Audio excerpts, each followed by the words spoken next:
Chairman को कुछ समझ नहीं आ रहा था।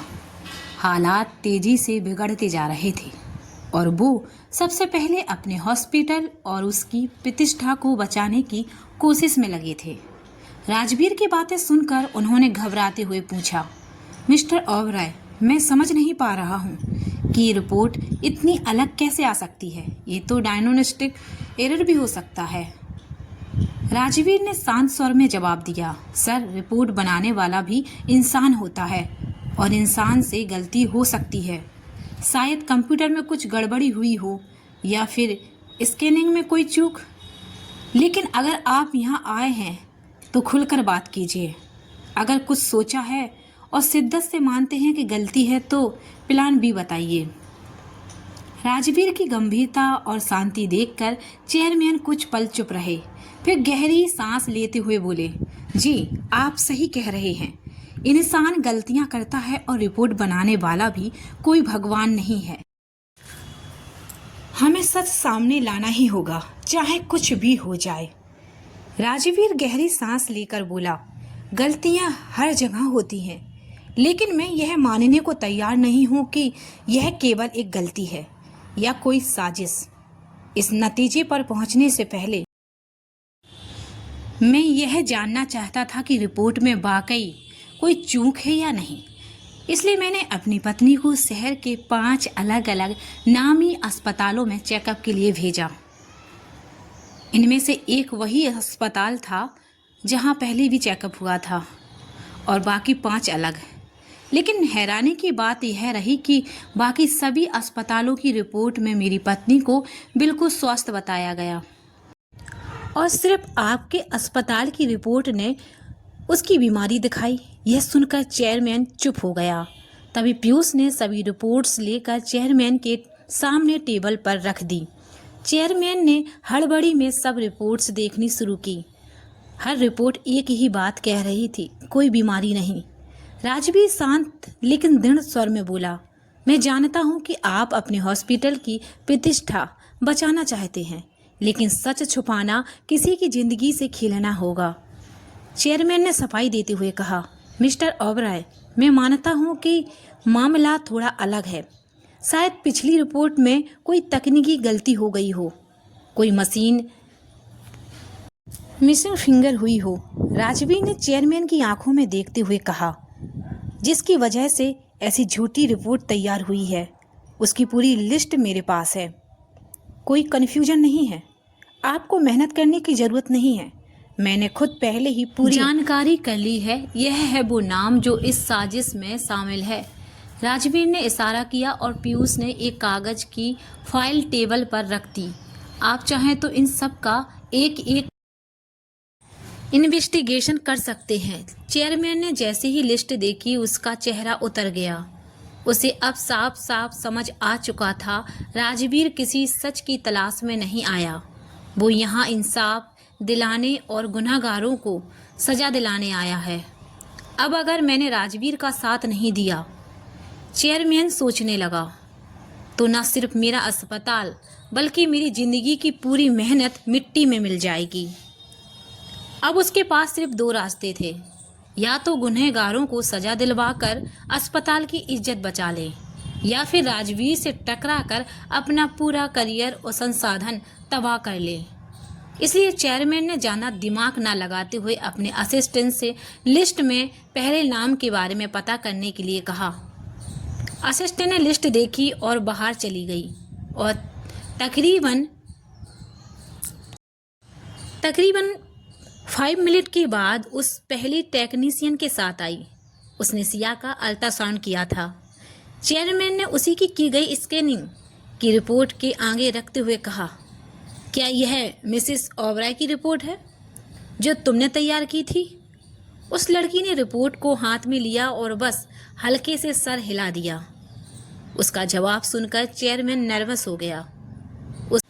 उसे उस वक्त इस टेक्नीशियन पर गुस्सा भी आ रहा था, लेकिन उससे ज़्यादा उसे राजवीर के गुस्से से डर लग रहा था। उसने काफ़ी ही गुस्से भरी आवाज़ में उस टेक्नीशियन से कहा, रिपोर्ट को एक बार और ध्यान से देख लो। मुझे पक्का यकीन है मिस्टर, रिपोर्ट तुमने ही बनाई है, किसी और ने नहीं। उस टेक्नीशियन ने पूरे कॉन्फिडेंस के साथ कहा, हाँ सर, मुझे अपनी बनाई हुई हर रिपोर्ट से याद रहती है। इस रिपोर्ट को मैंने ही तैयार किया था। उसकी बात सुनकर चेयरमैन ने गुस्से से अपने पेन को टेबल पर पटकते हुए कहा, तुम्हारी झूठ बोलने की और एक गलत रिपोर्ट बनाने की हिम्मत कैसे हुई? टेक्नीशियन ने एक बार फिर से अपनी बात का समर्थन करते हुए कहा, नहीं सर, मैंने सब कुछ चेक करके यह रिपोर्ट बनाई थी, इसमें कुछ भी गलत नहीं है। अब चेयरमैन का पारा 7वें आसमान पर पहुंच चुका था और इसलिए उसने बाकी की रिपोर्ट को टेक्नीशियन के लगभग मुंह पे मारते हुए कहा, अगर तुमने बहुत कुछ देख समझ कर रिपोर्ट बनाई थी तो यह रिपोर्ट क्या है? क्या तुम मुझे बता सकती हो कि फिर तुम्हारी रिपोर्ट और यह रिपोर्ट अलग अलग क्यों है? तुम्हें ऐसी रिपोर्ट बनाने की क्या ज़रूरत पड़ गई थी? तुमने किसके कहने पर यह सब कुछ किया है? मुझे सिर्फ एक बात बताओ कि अगर तुमने सब कुछ देखकर रिपोर्ट बनाई थी तो बाकी की रिपोर्ट यह क्यों कहती हैं कि मिसेस ओबराय एकदम हेल्दी हैं? रिपोर्ट देखकर टेक्नीशियन के हाथ पांव ठंडे पड़ गए थे और उसने लगभग भीख मांगते हुए कहा, सर प्लीज़ मुझे माफ़ कर दीजिए, मैं यह सब कुछ जानबूझकर नहीं किया। मैं आपको कैसे बताऊं? ऐसा लग रहा था जैसे कोई नाम बार बार आकर उसके होंठों पर रुक रहा हो। वह किसी का नाम तो लेना चाह रही थी लेकिन ले नहीं पा रही थी। तभी चेयरमैन ने जोर से अपनी टेबल पर हाथ पटकते हुए कहा, तुम लोगों का इरादा सिर्फ और सिर्फ मिसेस ओबराय की रिपोर्ट बदलने का तो नहीं था। इस सब के पीछे क्या मकसद था और क्यों था, और इस साजिश में कौन कौन शामिल था? मुझे सब कुछ बताओ, वरना इसी वक्त तुम्हारा पूरा मेडिकल का करियर ख़त्म कर दूंगा। ज़िंदगी भर के लिए तुम्हारा लाइसेंस रद्द करवा दूंगा। कहीं पर नौकरी नहीं मिलेगी। घुटनों पर भीख मांगती हुई गिरती। और जहाँ तक मैं जानता हूँ तुम्हें इस वक्त इस नौकरी की बहुत ज़रूरत है। चेयरमैन की बात बिल्कुल सच थी। इस लड़की को इस वक्त नौकरी की वाकई में बहुत ज़रूरत थी। वो कुछ बोलती उसके पहले राजवीर की एक सरसरी नज़र डलते ही वह अंदर तक काँप गई। वह कुछ कह पाती इससे पहले ही राजवीर की सरसरी निगाहें उस पर पड़ी और वह अंदर तक काँप उठी। घबराते हुए उसने कहा, सर मुझे नहीं पता है कि इस सब के पीछे कौन है और इसका असली गुनहगार कौन है। इस सब से मेरा कोई वास्ता नहीं है। मैं बस इतना जानती हूँ कि उनका इरादा सिर्फ एक गलत रिपोर्ट बनवाने का नहीं था, बल्कि उस रिपोर्ट के आधार पर मिसेस ओबराय को ऑपरेशन के लिए मनाना था और उसके बाद कुछ इस तरह से उनके गर्भ को नुकसान पहुंचाना था कि वह कभी मां न बन सके। लेकिन इस पूरी साजिश के पीछे कौन है और यह सब क्यों किया गया, इसकी मुझे जरा भी जानकारी नहीं है। मुझे बस इतना ही पता है कि डॉक्टर कपूर ने मुझे इस काम के लिए काफ़ी पैसे देने का वादा किया था और मैंने यह सब सिर्फ पैसों के लालच में आकर कर दिया। यह मेरी बहुत बड़ी भूल थी कि मैं लोभ में आ गई। प्लीज़ मुझे माफ़ कर दीजिए। टेक्नीशियन ने अपनी गलतियों की माफ़ी मांग रही थी और वही जैसे जैसे यह मुलाकात आगे बढ़ रही थी, राजवीर का गुस्सा बढ़ता जा रहा था। बच्चे पैदा करने में असमर्थ बनाना चाहती थी। ये शब्द सुनते ही चेयरमैन हक्के बक्के रह गए। बल्कि तुरंत समझ नहीं आ रहा था कि ऑपरेशन के लिए मनाना कैसी प्रतिक्रिया देगा इस तरह से और भले ही वह इस नुकसान पहुंचाना था से कि वह कभी मां सीधे न बन तौर सके। पर जुड़ा ना हो, पर लेकिन इस राजवीर पूरी की पहुंच साजिश के से पीछे कौन है वह और यह सब अनजान क्यों नहीं था। किया इसलिए गया है, राजवीर के इसकी बढ़ते मुझे जरा क्रोध भी ने जानकारी उसे नहीं है। और मुझे उसके बस इतना ही पता सहयोगियों है को कि डॉक्टर मुसीबत में कपूर डाल ने दिया मुझे इस था। काम के लिए काफी पैसे देने का उनके वादा गुस्से किया से था उसका शरीर और मैंने थरथराने ये सब लगा सिर्फ पैसों और के उसने लालच में सामने आकर रखा किया पानी है। का गिलास एक ही सांस में गटक लिया। जैसे ही पानी खत्म हुआ, उसने भारी आवाज में टेक्नीशियन की ओर देखते हुए कहा, तुम लोगों में इंसानियत बची है या खत्म हो चुकी है? तुम खुद को इंसान कहते हो? तुम तो जानवर कहलाने के भी लायक नहीं हो। कृपा करके मुझे क्षमा कर दीजिए। टेक्नीशियन लगातार अपनी गलतियों के लिए माफ़ी मांग रही थी और जैसे जैसे यह बातचीत आगे बढ़ रही थी, राजवीर का क्रोध और भी तीव्र होता जा रहा था। चेयरमैन बार बार राजवीर की ओर मुड़कर देख रहा था, मानो वह उनके मन की बात पढ़ना चाहता हो। लेकिन राजवीर को पहली ही मुलाकात में समझना आसान नहीं था। राजवीर के चेहरे पर कोई भाव नहीं था, वह पूरी तरह शांत था। ऐसा लग रहा था जैसे चेयरमैन के लिए जो कुछ नया था वह सब राजवीर पहले से ही जानता था, इसलिए उसके हाव भाव एकदम शांत थे। चेयरमैन ने खुद को संभाला, पहले अपने आप को शांत किया और फिर अपनी असिस्टेंट की ओर देखकर कहा, इसे मेरी नज़रों के सामने से हटाओ और तुरंत डॉक्टर कपूर को बुलाओ। किसी ने सिया को इतना बड़ा नुकसान पहुंचाने की कोशिश की है। क्या उसे बच्चा पैदा करने में असमर्थ बनाने की साजिश थी? यह सब सोच सोच कर कल्पना जी और दादाजी गुस्से से लाल हो गए थे। दादाजी ने क्रोध में भरकर चिल्लाते हुए कहा, कोई इतना नीच कैसे हो सकता है? मेरी समझ से परे है कि आखिर वह घिनौना इंसान कौन है। कल्पना जी साफ देख रही थी कि दादाजी गुस्से से कांप रहे हैं। उन्होंने दादाजी के हाथ पर अपना हाथ रखा और उन्हें शांत करते हुए बोली, आप पानी पीजिए और शांत हो जाइए। आखिर राजवीर हमें यहाँ क्यों लाया है? इसके पीछे कोई ना कोई वजह जरूर होगी। एक बार जो भी चल रहा है उसे खत्म हो जाने दीजिए। सारे सवालों के जवाब आपको खुद ब खुद मिल जाएंगे। कल्पना जी ने दादाजी को तो शांत करा दिया था, लेकिन उनके भीतर एक तूफान उमड़ रहा था कि आखिर यह सब किसने किया होगा। आखिर कौन है जो ऐसी घिनौनी हरकत कर सकता है? और अगर इतनी नीचता से योजना बनाई गई थी तो फिर सिया सुरक्षित कैसे है? यह सब सोचते सोचते गुस्से में उनकी आंखों से लगातार आंसू बहने लगे थे। खैर थोड़ी देर बाद डॉक्टर कपूर चेयरमैन के ऑफिस में आए और राजवीर के सामने बैठ गए।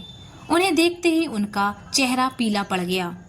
राजवीर के डर को नज़रअंदाज करते हुए डॉक्टर कपूर ने चेयरमैन की ओर देखते हुए कहा, सर आपने मुझे बुलाया था। चेयरमैन अब शांत हो चुके थे और उनका इरादा बिल्कुल स्पष्ट था, इसलिए उन्होंने सीधे डॉक्टर कपूर से पूछा, मैं बस यह जानना चाहता हूँ कि आखिर मिसेस ओबराय के साथ ऐसा करने के लिए तुम्हें किसने पैसे दिए थे? इस सब के पीछे कौन है? डॉक्टर कपूर आश्चर्यचकित होकर चेयरमैन को देखने लगे, जैसे उन्हें समझ नहीं आ रहा था कि पैसे का लेन देन इस बातचीत का हिस्सा कैसे बन गया। इसलिए उन्होंने बात को घुमाते हुए कहा, मैं आपकी बात समझ नहीं पा रही हूँ, आप कहना क्या चाहते हैं? रेडियोलॉजी टेक्नीशियन ने पहले ही यह मान लिया कि उसने तुम्हारे कहने पर गलत रिपोर्ट तैयार की थी, चेयरमैन ने बताया। इसलिए अब यह सारा नाटक करने की कोई ज़रूरत नहीं है और ना ही मेरा समय बर्बाद करने की आवश्यकता है। हम सारी सच्चाई जानते हैं, बस तुम्हारे मुंह से उस व्यक्ति का नाम सुनना चाहते हैं। चेयरमैन की बात सुनकर डॉक्टर कपूर लगभग गिड़गिड़ाती हुई बोली, ऐसा कुछ नहीं है सर।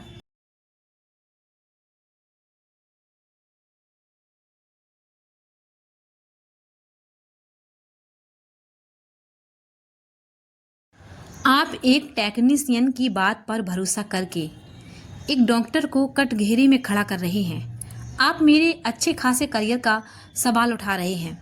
आप ऐसा कैसे कर सकते हैं? अब तक शांत बैठा राजवीर आखिरकार बोल पड़ा और उसने तीखी नज़रों से डॉक्टर कपूर की ओर देखकर कहा, ऐसा लगता है कि आपको सबूतों पर बहुत ज़्यादा यकीन है। क्या बिना सबूत के आप कुछ भी मानेगी नहीं? डॉक्टर कपूर इस समय पीयूष की ओर देख रही थी, जैसे उनसे पूछना चाह रही हो कि तुमने अपना वादा नहीं निभाया।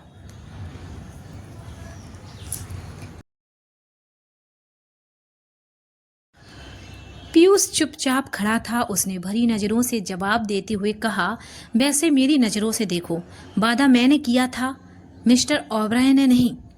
मैं अपने वादे का पक्का हूँ, इसलिए चुपचाप खड़ा हूँ। लेकिन मेरे चुपचाप खड़े होने का मतलब यह नहीं है कि मिस्टर ओबराय भी चुपचाप रहेंगे। आखिर आपने मिसेस ओबराय को नुकसान पहुंचाने की कोशिश की है। उसके लिए मिस्टर ओबराय क्या करते हैं क्या नहीं, इसमें मैं उन्हें रोक नहीं सकता। यह मेरे दायरे से बाहर की बात है। पीयूष की यह बात सुनकर डॉक्टर कपूर समझ गए कि उनका आखिरी दाव भी विफल हो चुका है और अब सच्चाई छिपाने का कोई और रास्ता नहीं है। इसलिए डॉक्टर कपूर ने सिर झुकाकर धीमी आवाज में कहा, सिया की सौतेली बहन समीरा ने मुझे ऐसा करने को कहा था। लेकिन डॉक्टर कपूर ने यह बात इतनी धीमी कही थी कि चेयरमैन सुन नहीं पाए। इसलिए उन्होंने दोबारा सवाल करते हुए कहा, किसने? सिंघानिया खानदान की दूसरी बेटी और सिया की सौतेली बहन समीरा ने। चेयरमैन ने तो समीरा का नाम सुनकर कोई खास प्रतिक्रिया नहीं दी, क्योंकि वह उसे जानते नहीं थे और राजवीर पीयूष पहले से ही सब कुछ जानते थे, इसलिए उनके लिए कुछ नया नहीं था। लेकिन दूसरे कैबिन में बैठे दोनों लोग हैरान थे। उन्होंने अभी अभी समीरा का नाम सुना था और उन्हें इस बात पर यकीन ही नहीं हो रहा था। दोनों अब समझ चुके थे कि आखिर राजवीर ने उन्हें यहाँ क्यों बुलाया था। दरअसल राजवीर उन्हें यह बताना चाहता था कि आखिर समीरा सिया से बदला लेने के लिए किस हद तक जा सकती है और समीरा किस हद तक गिर सकती है। दादाजी और कल्पना जी दोनों यह बात सुनकर बिल्कुल पत्थर जैसे बन चुके थे। ना तो दोनों किसी तरह से प्रतिक्रिया दे पा रहे थे और ना ही कुछ इस बात पर स्वीकार कर पा रहे थे। फिलहाल राजवीर का उन दोनों को यहाँ लाने का मकसद पूरा हो गया था। अपनी बात कहने के बाद डॉक्टर कपूर को लगा कि मामला यहीं ख़त्म हो गया, लेकिन वह यह नहीं जानती थी कि अब उसे पूरी सच्चाई उगलनी होगी और सबसे बड़ी बात, उसे सज़ा देने के लिए खुद सिया भी आने वाली थी। आगे मामला और भी गंभीर होने वाला था।